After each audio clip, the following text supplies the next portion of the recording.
Sur le plateau du Forum politique du 4 juin 2025, les invités ont scruté les visages potentiels de la succession à Patrice Talon.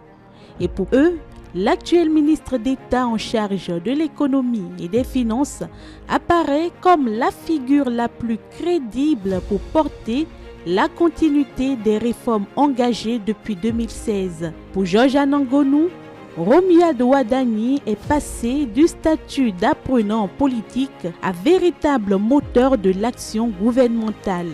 Celui qui, à ses débuts, semblait découvrir le monde politique s'est rapidement imposé comme un acteur clé de l'écosystème politique actuel.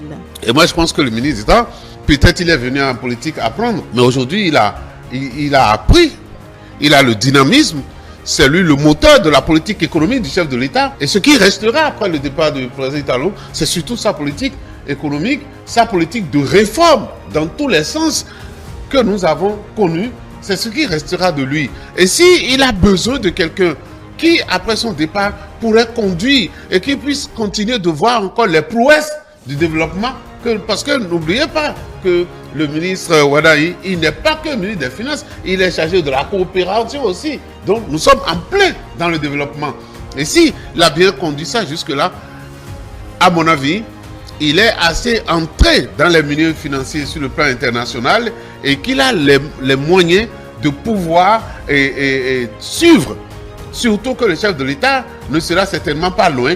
Il est aujourd'hui parmi les mieux placés, parmi les dauphins que le chef de l'État peut avoir. Le consultant politique Agapit Napoléon Maforican estime que Romuald Ouadani incarne l'efficacité et la rigueur. Le ministre d'État a largement démontré sa compétence et sa capacité à porter les ambitions de la mouvance présidentielle. Le ministre d'État Ouadani, pour moi, il coche toutes les cases. La case politique, je pense qu'on l'a vu sur le terrain lors des révisions de comptes, il sait défendre son histoire.